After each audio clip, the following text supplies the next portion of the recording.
mwebale nnyo balire ddala yakatwegattako tuli mu programu ekitawuluzi nina Honorable Alan Mayanja Ssebunya nina omwogezi w'ekibiina kya NED Matovu Moses ate era nina negatiddwako Honorable Nakimuli Helen kuva mu district y'e Kalangala mbako omukyalo waayo era nga sinabagenda wa Honorable Alan Mayanja kansoke Honorable atubuuzeeko tulabe ensonga tukwaniriza Honorable. Yesebo nange ndi musimu nnyo kubeera wano ku Radio 4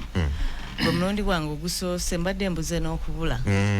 kituufu naye abasese benchikira mu Parliament ya Uganda basanyufu nnyo kuba nti wayise omubaka waabwe eddoboozi lyabwe liyitireko ku mpewo za Radio 4 netonda okuba nga ntuse kikeerezi nfunyemu ebinkutte naye mukama mulungi atuwadde obulamu nti ntuuse wano era mbuza ku bannange bendi nabo wano olwaleero mu studio naawe ssebo ne nkubuuzaako nti omukama yeebazibwa atukuumye abantu b'e Kalangala omukama mwebaza abakuumi wadde ng'obwavu bwe balimu buyitirivu nnyo nabaddeyo buyitirivu nnyo nnyo nnyo ekibaleetedde obwavu envuba embi ate ng'envuba embi abagivuba be b'amagye abateekebwa ku nnyanja ebyennyanja babimazeemu mbadde manyi bagirwanyisa ate bagirwanyisa batya nga ate be bagikuvuba bagijja ku bantu ba bulijjo bo bagikole okitegedde bagibajjako ate era ne bagitunda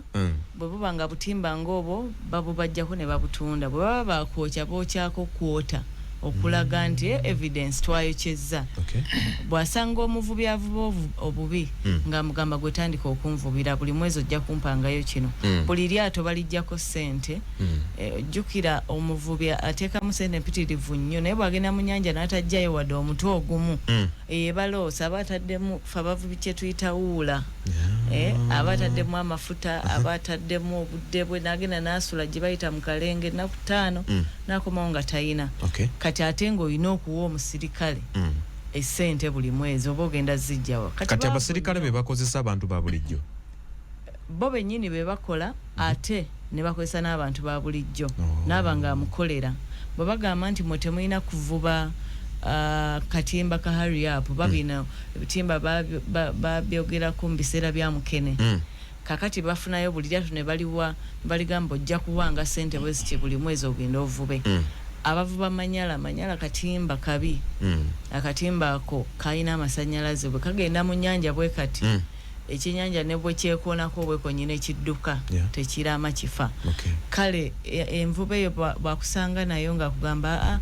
kati gwe nkutadde akwata n'amala n'akuta bwakuta nga kugamba kati tandika okunkolera kugamba bw'oba nga tokoze ekyo togenda kubeera ku nnyanja kati ennyanja we tutuuse bagyefuze ebyennyanja byonna babimazeewo be baruutu manager be batwala ebyennyanja ebwera mu katale be bagagga kati ku nnyanja kyokka ate ekinakuwaza n'ebyennyanja biweddemu ffe waffe tuyina ebisolo by'omu mazzi mulimu eggoonya mulimu envubu n'ebirala naye kati ggoonya ezaali ziri ebyennyanja kati zaavuddeyo ziri abantu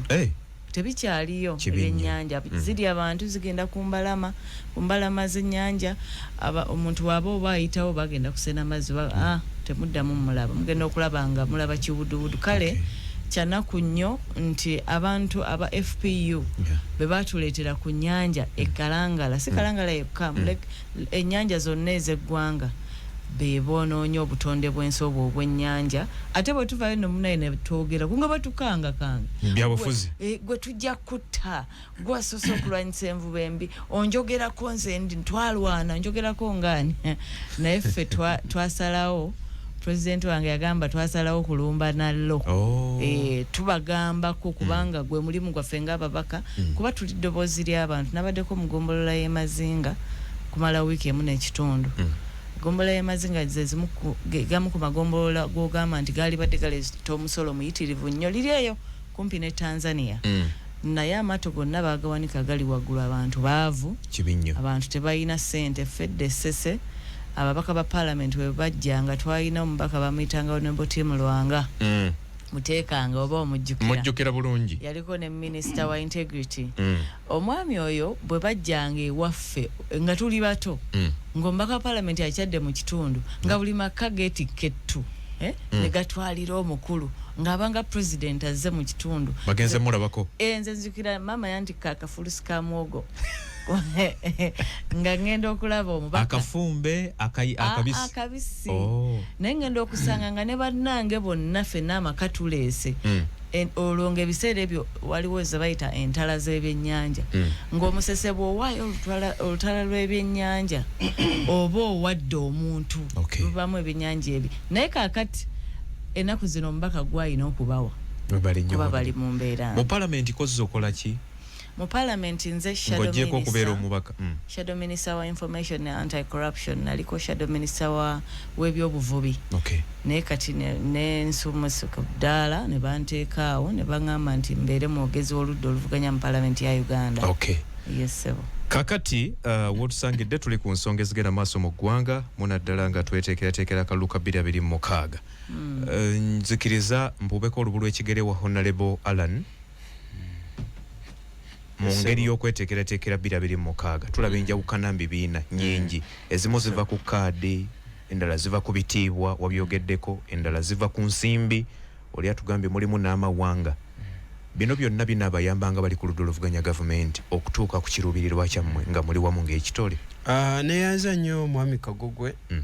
wa mulamwa guno mulamwa mukulu nnyo ekituufu kiri nti ebiina by'obufuzi bino nga Moses Matovu wabadde annyonnyola wano akasamatuko ke bayitamu ngera ebiina ebirala byonna agwiswe muswiba bwe tubiraba naye njagala okujjukiza bannayuganda nti political parties oba a political party it is a public entity. Public entity nti kibeera kibiina kibeera ky'abannayuganda si kya muntu. Bayive kati olwaleero abantu balina mentality ekibiina kya gundi ekibiina kibeera ky'abannayuganda era y'ensonga lwaki tulina ne act number eyitibwa Political Parties and Organizations Act era mbika ensimbi abantu banalondanga batya internal democratic processes eza buli kibiina era olaba ne ssemateeka in fact eri Political Parties and Organizations Act eva mu nnyingo erimu eya ssemateeka ey'ensanvu eya multi-party political system zijjukira nakyogerako ne wano luli naye nsaba olwaleero era nkiwa emphasis nga tuli ku mulamwa guno bannayuganda bakimanye nti bavunaanyizibwa okumanya buli ekigenda mu political party yonna mu ggwanga lino togamba ebyo byaba Moses byaba Kabuleta byaba Kyagulanyi nti byaba Museveni no as a Ugandan a responsible citizen ovunaanyizibwa era kyova olaba owanidi mugambye ssebo ngoberera byonna ebiri mu need nga a responsible citizen nina okulondoola njagala nsomere bannayuganda ennyingo eno ey'ensanvu bayinza okuba luli abaawulira luli tebafuna mu constitution ya Uganda mu ssemateeka wa Uganda a multi-party political system. A political party in the multi-party political system shall conform to the following principles. To the following principles. A. Every political party shall have a national character. Sendala wabula every political party shall have a national character. B. Members of a political party shall not be based on sex, ethnicity, religion, or other sectional division. Nidi akubulidde wano biri mu nkoba za mbogo okitegedde birimu amawanga goli munyalwanda goli ki olwaleero eyaffe bagifuula simaya ya kabaka yekka ogenda olaba basiiga ekifaananyi bapropagandist basigamba NUP bwe muli mu Buganda yokka simanya biki bakusiigira ekifaananyi ekyo kitali kituufu. Olwaleero sinegamba the internal organization of a political party shall conform to the democratic principles enshrined in this constitution. D. Members of the national organs of a political party shall be regularly elected from citizens of Uganda in conformity. Olira. From citizens of Uganda. Banansi. Kitegeeze political party teina kubeera ya muntu. That is an emphasis. So buni muna Uganda ina choina okumanya kubanga olwaleero political parties zino zirimu ensimbi. Ensimbi eziriyo zibeera z'abana Uganda, tezibeera za muntu. So kitegeeza we are responsible okugoberera buli kimu. Nga ngenda ku nsonga oyogedde waneeno n'ogamba nti aba NRM batuterukula na y'emikono ya milioni 2.2 ze batutte. That is a reverse psychology. Kati akulengeza maaso kakati era nalabye baba NRM osomanyo ono Wemakindi yani Werubaga waliwo oyo omusajja oyo munene oyo ayogera ebigambo ebingi kitata bayani awo waliwo omusajja awo Werubaga Majambere Majambere kagenda agamba kakati era tumaze newunyiza ne possession gye bakoze oba wagirabye bakulembeddwa bandi ba security skini abavubuka bambadde bazibye amakubo balaga amaanyi okitegedde naye olwaleero jasi yali bali mwezo ajja just tusinkana bana NUP ku kitebe kyaffe wali walaba akatambi akatambula nga amagye gakuba abaana gakuba abavubuka mukubye tiya gasi mukubye amasasi abali ku kibiina kwedikotaze ekibiina nemwe mugadde amakubo mutwala jasi obufayiro nalabye ne fayiro tebazibikula bazibikweka obaza abadde nanjerere batule ikyamazima nga ndaba tebazibikula nabadde ensuubira abasajja tugamba gino emikono gye bagamba milioni 2.2 okubikula batulage ebyo ne bufayiro ngola ne kamera zikweka nga ndaba ngeri otebereza zizo kubaza abadde nkalu ndabika zireka zabadde njerere fayiro ze bagambe bazwadde sebona mmotoka lukululana batutejja nga ne security nyingi labagambye nti ekibaleseza security y'amaanyi okuuma emikono egyo bayinza okusanga abantu ne bagibasuuza kulemesa President Museveni okuddamu okwesimbawo ebyo byonna jasi kukuvuga nakwata abantu bujega naye nga bo bakoze possession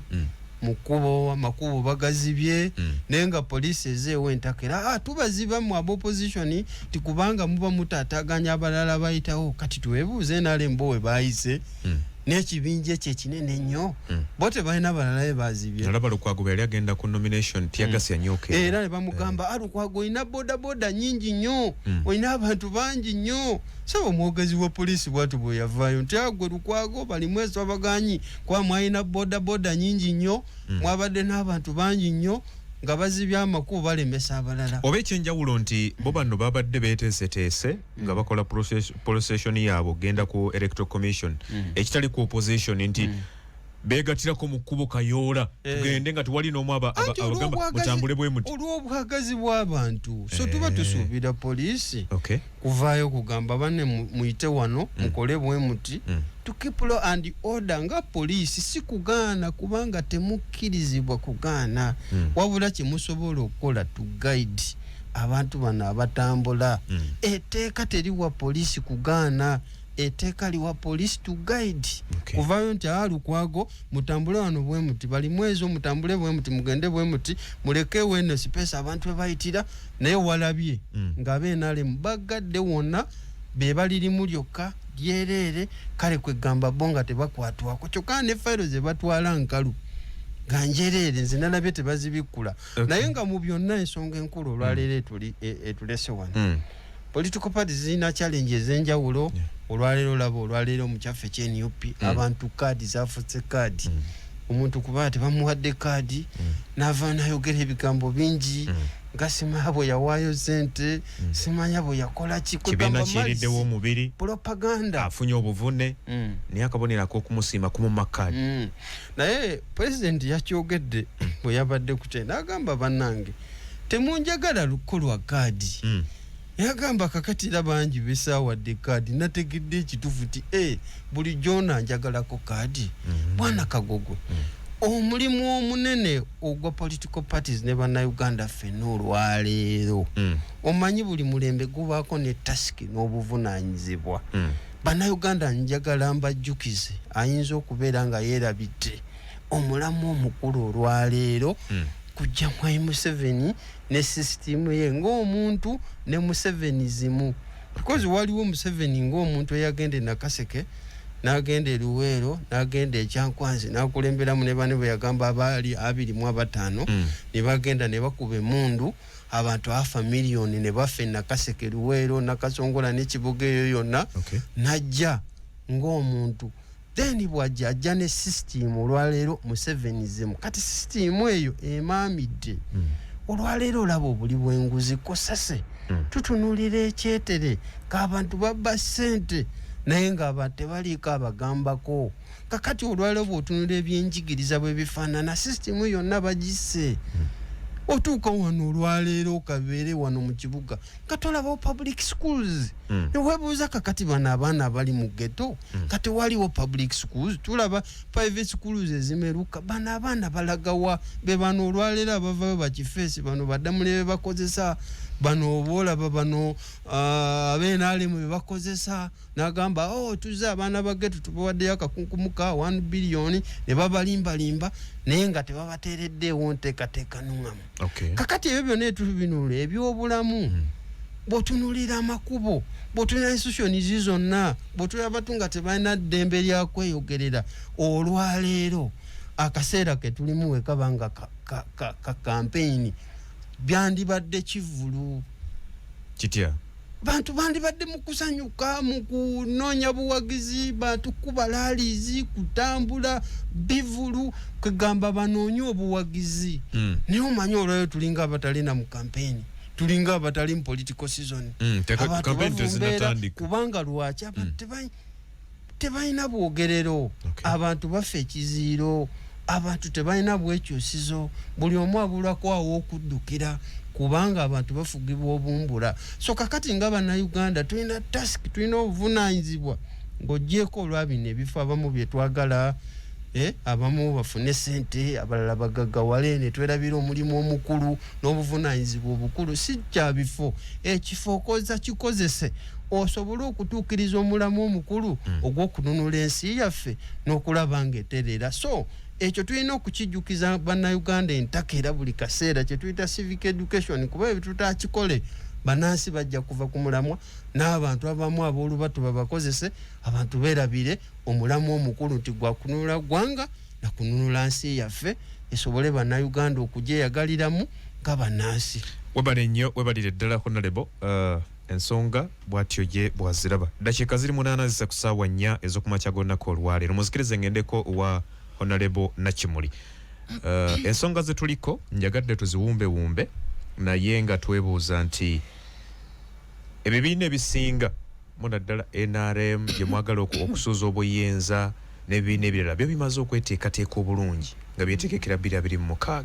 ne bwe twogerera olwaleero NUP tenabanakumaliriza kugaba kaadi ekyali mu nteekateeka eyo mmwe ebintu nga mulinga babikutte n'okusaaga buli kintu kibaako n'obudde bwakyo n'ekiseera kyakyo mubuulize essula ey'okubiri olunyiriri olusooka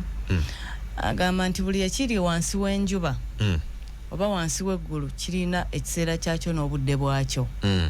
ennaffe aba National Unity Platform ebyaffe tulina obudde bwaffe mwe tubikoleramu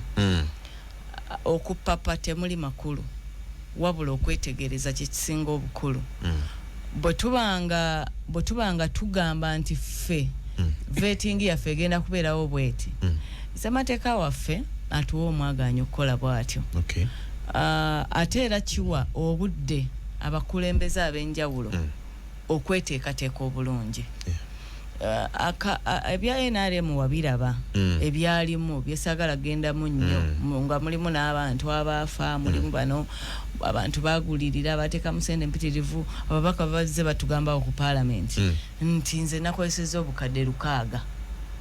mukalulu kana waliwo n'abakwesa obuwumbi busatu bubiri nti mukamyufu just kamyufu kati bwebuuze general elections nze nakoze bwe nti wabula nina looni simalina bwentandika olina kugamba mpolayo akakadde nga mpaka wa palamenti mutemubadde mu byagondi sooka mpoleyo akakadde ndi bubi n'omugana nina w'ataano ozammeka ate n'ataano ng'ogenda gamuwa bubi ng'okimanyi tajja kusasula akweseza mukaaga ogamuwa ng'okimanyi tagenda kusasula kati aba NRM babeewolako sente balima bangi nkutidde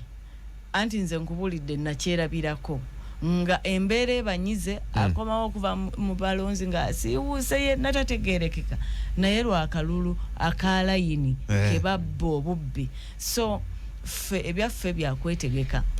era njagala kutegeeza nti twetegese bulungi vetting yaffe egenda kubeerawo wiiki ejja tetuyina wetuludde n'akamu tetuyina wetupapye n'akamu so tukikoze mu budde sinze mwogezi wa pate yange naye ye ndowooza yange gwe mwogezi wa opposition anti kakati ombuuziza bya NUP kale byonna tubizingirewo mwogezi wa opposition abawanjawulo bano bonna abali wana mu studio kati nze mwogezi waabwe nze bosi waabwe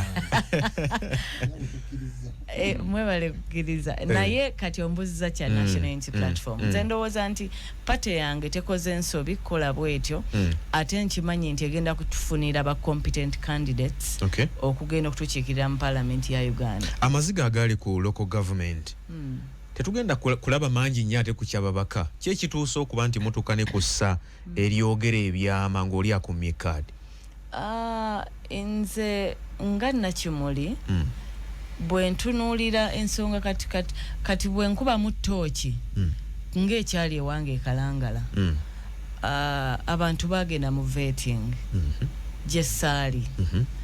ne bababuuza ebibuuzo ne babasoya ebibuuzo omuntu ng'abadde kansala ekisanja kiramba ne bamubuuza ekibuuzo nga takimanyi naye yali agadde okuddamu okukiikirira abantu oba oyo ayagala okukiikirira abantu omulundi ogusoose naye nga gyalaga ebibuuzo bye bamubuuza weewaawo tabimanyi bulungi naye nga munnaamusinzeeko ne bawa oyo omukisa kyokka ate era nga batugamba jjukira ffe batugamba nti ground ekola 60% nti bagenda kuleeta ttiimu mwe gye mutamanyi naffe gye tutaamanya ng'abakulembeze nti yegenda okukola vetting ku ground okukola survey ani ayina amaanyi okusinziira ku bye twalabye eri mu vetting ne bino naye ndooza vetting yajja oluvannyuma basooka ne bamanya amatu balina eyes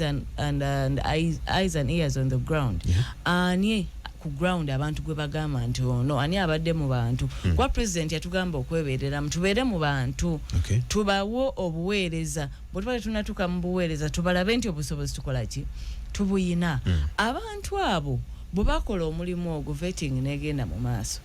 kakati ebyavaayo tosobola binenyeza mwami Kyagulanyi atagenda mu vetting nti lwaki gundi tebamuwadde flag waliwo process gye tulonze nga Nakimuli gye ndowooza nti y'amazima na bwenkanya kubanga osobola waliwo abagamba gundi nze namuwa sente n'atangula bwati guwamuwa zaaki ng'okimanyi nti no tulwanyisa buli bwanguzi ffe nga NUP some of our core values are to fight corruption we are here to fight corruption and then gogende ogambe nti nze bannaye munyigeemu ekitegeeza n'obwongo toyina na busobozi bugenda kuweereza bantu yensonga lwaki ogulirira kubanga oyagala kuyisaawo bibyo kakati abo abakola ebyo ne batayitamu oba oliawo simanyi bulungi naye mpandowooza yange oba oliawo beba wanka kati gundi yankoze bwati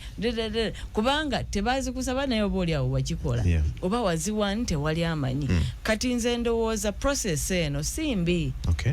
bwe babanga tugenda mu vetting ne batugamba wajjeyo empapula zizzeeyo bw'ozizaayo twagala kulaba oyina ebiwandiiko ebituufu such that wetutuuka ku lunaku luli olwa general nominations toswaza pate kyate kugamba nti ono talina biwandiiko nga wetise ne kadi y'abanno naye nga ne education tolina nga toyina balina okubyekenneenya obulungi so nonze ndowooza process eyo teyali mbi abantu bwe baba nga bali 10 mu kifo kimu weewaawo tulina okufunako omu oba twagala tetukola ki newe muba balungi nga muli babiri era ab'omu newe guba mupiira n'osamba bulungi nnyo mu ddakiika ey'ekyenda ne bakuteeba goolo tosobola kugamba nti nze gwolaba kubanga ndi musambi timu yange nnungi nnyo fe twadde tulina okuwangula naye nga bakuteebye mwenkanya wali mu kuyisa akapiira okukacyanga naye oli afunye goolo so bibaamu ate eyo yenze ndowooza yenteekateeka ennungi tebyali baddewo nnyo ebyo singa nze mateeka waffe gavumenti ebadde temulwanyisa naye nze nkubira omulanga bannaffe abataayitamu abataafuna flag ya pateena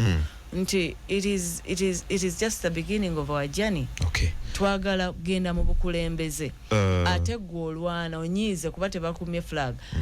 you can do something else struggle tekitegeeza kubeera mu parliament tekitegeeza kubeera kansala struggle osobola ogikola nga you out there tulina abaana ba foot soldier tulina abaana avaayo n'ayogera ku bubbi obuli mu government nga si member wa parliament si kansala tuyina abaana avaayo n'agamba oyo chairman yalya ssente zaffe oyo chairman twetaaga okumuteeka ku nninga nnyonnyole lwaki eggombolola alibbye nga si mubaka nga si kansala naye ng'agoberera ensonga z'ekitundu kye twetaaga okumanya twagala mwami Museveni ono tumugye mu ntebe kubanga emyaka anakisusse asuse bwe yalikomye naffe atuweemu tukwate mu ggwanga ng'abavubuka muliyagala naffe tulyewulira tulisobola kaakati omuntu ng'oyo bw'avaayo nayogera ekintu ng'ekyo tekimwetaagisa kuba kansala alina kumanya right ye nga munnansi as a citizen alina kumanya nti nze nga munnayuganda bino byebinsaanyiddwe okukola byebinteekateekeddwa okukola naye omuntu okulowooza nti ogenda mu kifo kati abamu era omanya aba yeenoonyeza bibye agulirira ayitemu agende waliwo yagamba nze kasita nfuna ekisanja kimu mu parliament mba mmaze okugaggawala abamu bagifudde business exactly mba mmaze okugaggawala omujja kulaba tajja kudda ku ground tajja kubeera mu bantu kubanga amanye nze ngenze kweriira naye ng'abantu bakutaddemu obwesige okubalwanirira togenda ku fula ya parliament kwogera ku nsonga zaabwe tolibeera ku radio tolibeera ku tv bebo kati ng'abange bambi abeesimbyewo ab'NRM ekalangala waliwo gwe najjayo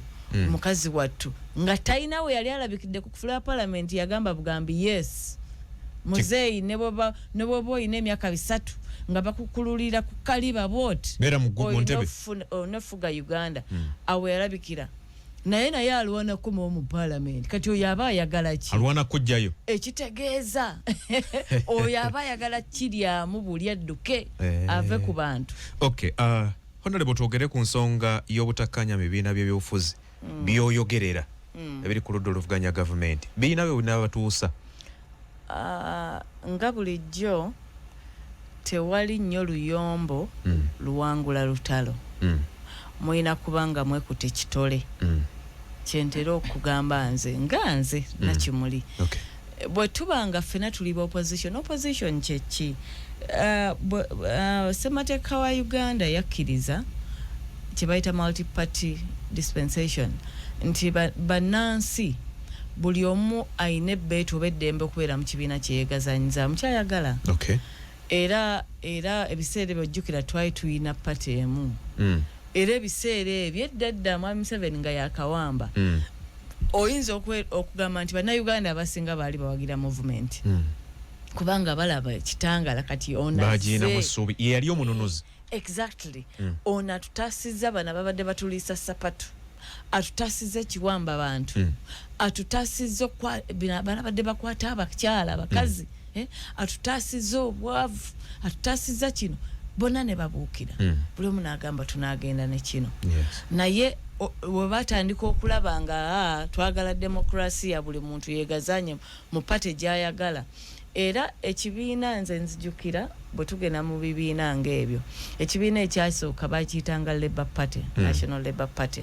mu 1944 ebiseera ebyo kakati eno DP yajja 10 years later 1955 awo ejja later era ebibiina ebyo byali 22 ndowooza ne bagenda Moshi ne batula mu conference eyo ebibiina ebyo bye byajjako ndowooza Obote 1 ebibiina ebyo nga ekyabatwala mu lukiiko olwo nga baagala funa bwegassi begatte esooka begatte bafuuke kimu si kujjawo bibiina byabwe naye ndowooza ebeeremu gola ebeeremu kujjawo mukulembeze yaliwo ebiseera ebyo ekyokubiri kufuna bukulembeze nti era bwe baafuna obukulembeze omwami yali erinnya ligenda eyafuna obwa chairperson bwa conference eyo bwe baawamba ye yakulembera eggwanga kwegamba bavaayo nga bonna bakanyiza nga temuliimu nsolima kakati mulembe guno ensolima zivaawo obutakkaanya lwaki weebuli ekisookera ddala obwavu obuli mu ggwanga ng'omuntu ono nga Alan Sewanyana Sebunnya Alan Sebunya amanya gamwena mwe gajja tutabula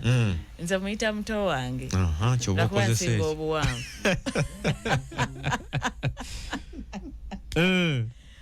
nga Alan ono honorable olwokubanga anafuye mu byenfuna ate nga abadde ayinako kasente yali agadde okusigala mu status eri waggulu akoze atya kagenda awali akasente n'agenda ne yeetunda ffe tuba tuliyo tulowooza abakazi beetunda ngayo n'abasajja ennaku zino beetunda tebeetunze bitooke ne bannabyabufuzi ekyo nga bade sikimanyi okijje ku nze nkiyize beetunze mu byobufuzi they are political prostitutes n'agenda n'agamba bannange nze kasita mumpa akawumbi nze kasita mumpa 5 ekibiina nja kitabula nja batabangula nze kasita mumperera abaana kwegamba obwavu nga tuse ku level ey'okwetunda nga singa kyali kisoboka yaligenze ne ku street naye nga basajja bakulu n'abakazi bakulu atalina nnyanya alengayo ki so olw'okuba nti n'ennaku zino tetukyayina mwami Museveni atutaddemu embeera eya divide and rule because nga bwe nkugambye ku lukiiko lyo lwali emoshi bano beegatta nga tewali n'omu aweereza oli mawulire nti bannange bagenda kukola bwe bati beegatta ne bamanya nti kakati we baavaayo ne beegabanya Masaka district eyo yali eva Masaka paka Nateete gwe bagiwa yali mwami Mayengo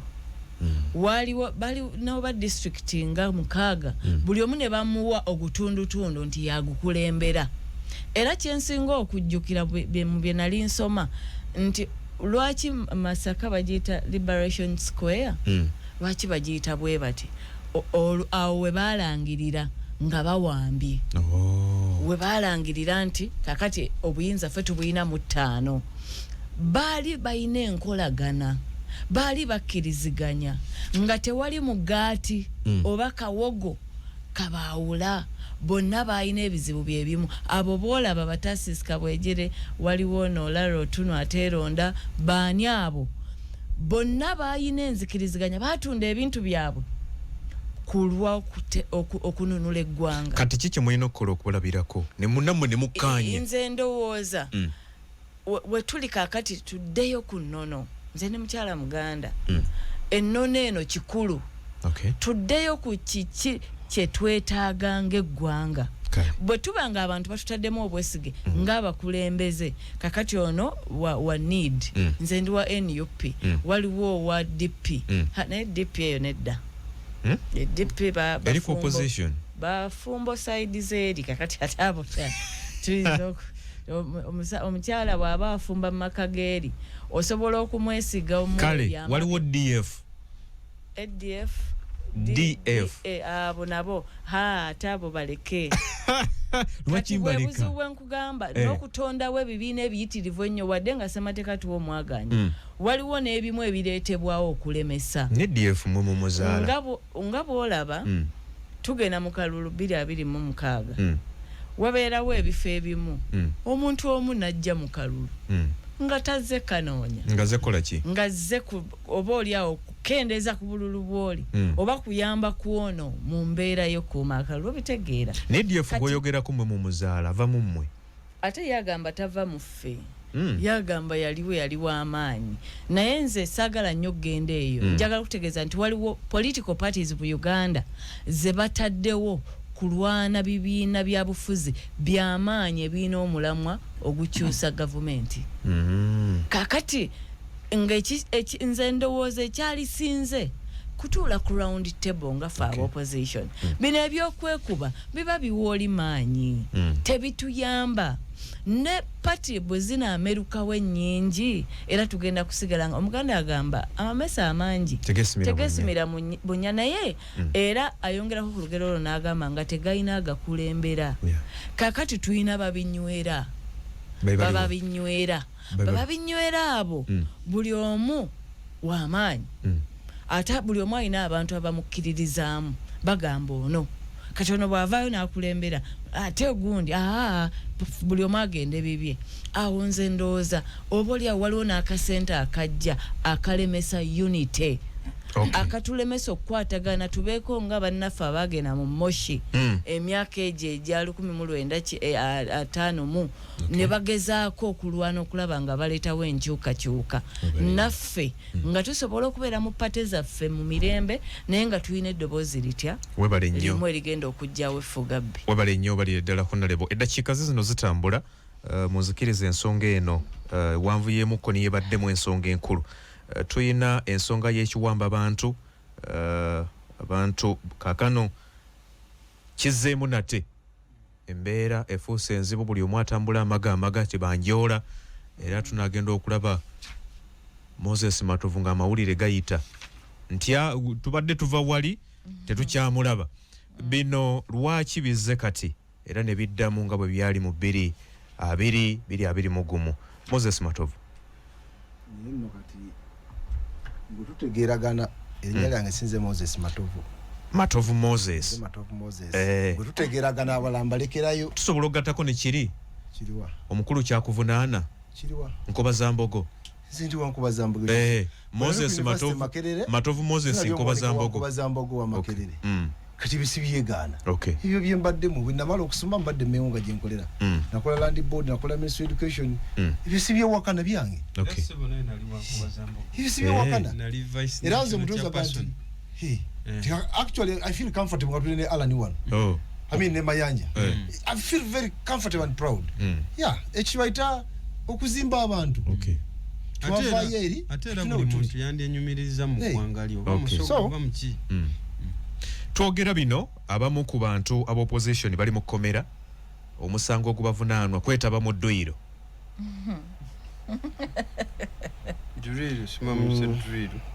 kakati eyeefaananyiriza ow'abannamagye kakati njagala tugenda kwetegereza ensonga eno mu angles eziwera era disclaimer eri gyenalandise nayo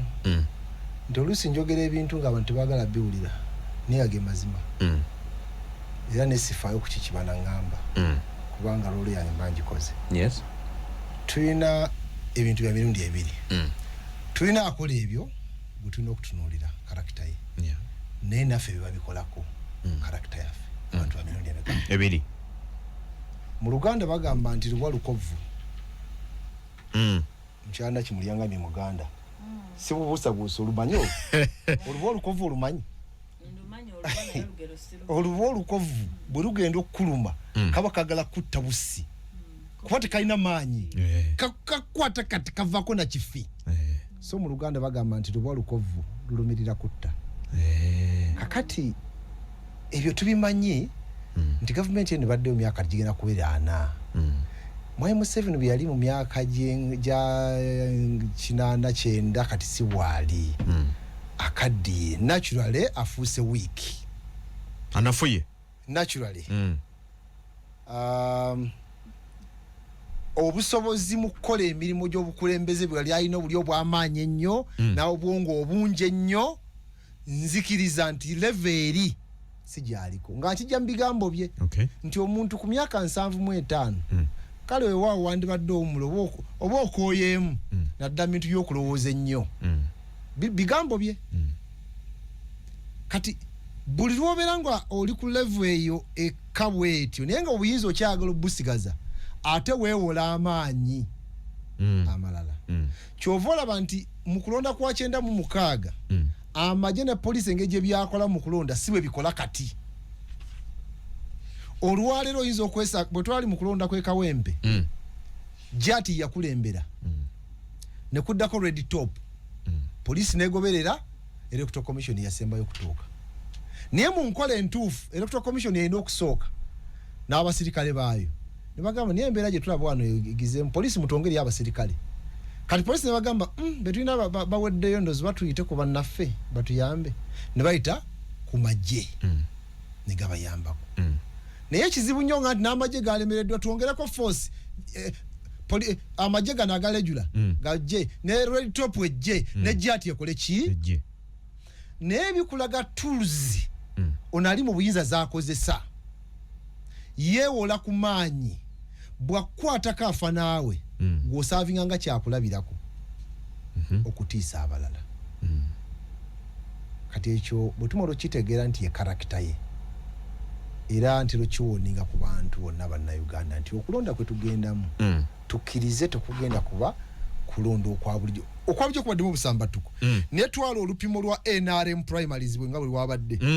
nti ebudakayikiiki abantu baafa ne wasa ekikubo olw'emiyaga abantu bakola ki bafa waakiri ebyo mbimanyi kalulu buli omu ate amaanyi agayina gwe tujjako obuyinza abwagala nnyo aliyange yabutandise eggulo emabega yabagamba Uganda etandise butandise muwoomera kakati gwe sebo omuntu atandise obutandise okuwoomera oluvuutu gwe muganda ate situka ku lujjuliro era enkyalina birthday gwe kimanyi nti n'oluvuutu lwenyini akwata n'ebitole n'abikuba mu maaso kikwokye omuviire ng'akikola lwaki kunyweza kyaliko mukyalanda kimuli akunnyonnyodde ssente bwe zikola mu byobufuzi it's one of the tools tolowooza nti bagamba nti bagenda tufuga emyaka 50 ng'NRM nti bagenda kikola bukozi bakeera ku makya ne mubalonda ne bakeera ne mubalonda ne bakeera ne mubalonda waliwo okulondebwa okuli nga you are coerced to vote gwe wadde okimanyi nti bangi abalina kaadi za NRM for security purposes nti olwaliro ndi wa need naye mbayo ne kakadi kange ak'NRM bwe ntuuka mu kitundu natambuddeko emitooma eyo azindagabula nzeni kino ekintu kyaffe kale genda ayina kadi za bibiina bibiri ekyo nkimanyi nakirabako n'amaaso gange ayina ya NRM abavubuka bangi ojja kwesanga 70% balina kadi ze NRM be bali mu NUP be bali mu NID be bali mu PFF kadi ze NRM batambula nazo zibayamba ki byakwerinda bw'oba we NRM waliwo bingi ekigambo impunity waliwo kiwuliddeko impunity nkiwulira nnyo impunity kiba kitabwa nantagambwako waliwo by'obuuka nyina mukwano gwange sigenda mwogera linnya ali Mayuge naye mbiseera bya covid yatambulanga kimu ng'alina kaadi ye NRM membership card era nga watuuka wali nakani ngalaga kwa kaadi genda namuvugako mu mmotoka yange atugende ne tuvuga okuva eyo paka Kampala kaadi ye NRM nga gyalagayo kati yafuuka kitambuliiso mu Uganda kugambye ekyo kyokka kikumala olwa hostility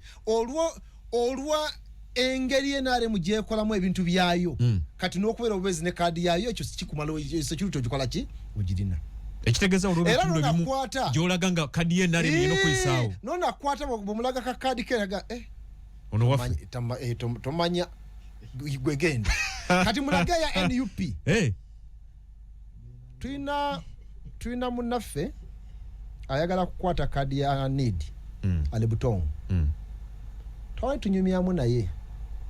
n'atugamba nti eri waffe tulina ekizibu n'atugamba mujjukira gwe bagamba coordinator wa NUP nti n'agamba that man was killed gamba you sure yes he was killed because of supporting NUP gamba you sure in our area. To be opposition is a crime. To be opposition a crime. And for me now, I saw need and I said like, let me see what these guys are doing. It looks like an NGO. You never know. I can be protected. Kakati, cheba ito opposition yokuwera mu bitundu ebyo Karamoja. Genda mu Western. Tuyina omuwala yali coordinator waffe. Bamuta Prosi. Isinjiro. Yesimba omukalulukali ne bamuletera ba general ba elders buli omu ku kyalo. Bive mu opposition. Eri awunzika tugamba mu watovu azita ezo politics zammwe eze Kampala entozireta. Eno kati tebakkiriza na kukkiriza yasigala Kampala. Tebakkiriza na kukkiriza. Opposition crossing agendayo. Dwachi. Eshema DF yabadde wandisa LC5 chairperson nominating bamulemeseza. Era wenjogerera kati bali mu court. Ku conditions bamutadde kunga ziri so funny. Zitia. Musimanya ozechikerezi obudde butukutte tebamunominate on that ground bali mu court wenjogerera Kashema district. Okay. Kubanga yabadde atutiyo opposition politics. Kati bwe twatuzanyira mu mbeere fanna ko bwe tutegeera gozanya naye. Aina areas yekwatira amanyo kugamba. Mweno mu bibuga Kampala mu muvuma. Naye yagamba ye ba customer bali mu byalo. Lwaki bali mu byalo? There is a lot of ignorance mu byalo. Mchana kimuliona yali tuwadde ku bujulizi. Maybe ewe si kyalo nnyo. Naye radio tezituuka. CBS ogiraba. Gende mu bende. Ombuli owato kyuse frequency. Ate naye erebule. Ne radio 4 way. CBS. Radio 4 way. Jagade kula kakyakulabirako. Nga radio tuogera ku radio ntiri yolowooza mbwe yali tambudde. Eno nyinyi gye tuogererako wano. Wano wenyini wano tuogera wano mu Buganda waliwo wetalinga ate ojja genderye wala. Actually wali obuwagizi era obwabo nga gyeri. And it is deliberate. Njagala kuwera very clear. It is deliberate. Bwogera bitundu bya Karamoja radio zibawuliza size Uganda. Zawa. Za kumulirano kumawanga gatuliranye. Kyekibaleetera okubanga ebifaano tebabimanyi. Yes, genda ekisolo. Bawulira bye Rwanda. Eno mu gwerigo ni bawulira bye Kenya. Tebiri atatuloza nti mbute tulina mirongooti gisoka kasuka ne gimalayo. Ne basalamu ebitundu kati bana abalekana bamatovuke bakome wano. Balekanya nnyo ku radio fejja kuwulirwa wano. Ate tebajja batwalanga bali serious. Bano baki abajja kumalo. Kati ojja kusanga nga TV endalanga bukedde nga yonna gyogenda emalayo wate ina bulabe. Eddakiika ndaba zitambula kanfune ku muteeso omulala. So mu bufunze nti tuzanya ebyobufuzi gwe tuzanya naye tulina okusooka omutegeera. Kati naffe tuba tuzanya bano bannaffe batokikozesa twandyebeereddemu. Waliwo sengange kyatera okugamba tumanyi okuyisaamu akanyebwa mu ntula. Nga mu butuufu gwe wennyini gwe wetadde mu tageti. Ekyo nze matovu nali nkirabyeko. Emirundi esatu nira kuwonyaga nti kati gwe tujja. Era bwe nagenda ku lundi eyo baali bagala program gisuspending angamba hama matovu. Manyi first family eno kale oyinza okwogera ku Mwai 7 ye kati manyi kati bana abalala kale manyi engeri gye batali nnyo akunyonyanga nakunyonyola muli babiri teri amulaba nyengo laba abinyonyera naye abitya manyi kale bate bando no manyo why watuberedde babiri mu room no binyonyeranga gwobitya kati bo binadde kati nawe noga why omusajja simugobya kalimo n'omukutu gusigalenga gukola kale katubisabike sabike so bwe tuba tuzanya ne gwe tuzanya naye njagala kiddamu lubwa lukovu lulumirira kukutta. Webale nnyo balira ddala. Honorable Alan. Mukwano gwo wayiswa mufumbiro olwaleero ali mukomera. Abakuumi b'omukulembeze wo Kyagulanyi bali mukomera. Nsonga za kola dduyiro ow'ekinnamagye amenya amateeka. Bizze mu kiseera nga tweteekerateekera 2026 okulonda. Ne luleera bwe byali mu 2021 mu 2022 waliwo abakwatibwa abamu n'olwaleero tebannaba kuva mu makomera. Mwe kibawa kyakuyiga ki? Bino byonna ebyadduyiro biki byonna jasi byakwekwekamu. Makwekansaamu kubuzaabuza kakyogamba bonna be bakwate kalangala. Fenna Kaseke tulinayo abaana baffe, tulinayo Basenyonga Vincent, tulinayo Kalanzi Sharifu bali mu komera. Benna Kaseke Mwai Museveni yakubiremu n'agamba aze kuleeta ddembe bantu buli omu kubeera ng'asobola okweyogerera. Bamachete Babobi Yanga kati babulwako ne kooti waawo okubatwala. Bw'obatwala mu kooti ezirisiivu nti muddeeyo DPP alina osooka okutereeza fayiro. nga babazaayo kati era twali twebuuza ku fulo kati tugende wa mu kooti ki wabula Kiryowa Kiwanuka bw'ajanga agamba tukyaterezaawo mutuwe time naye mu byonna no one is safe until everyone is safe.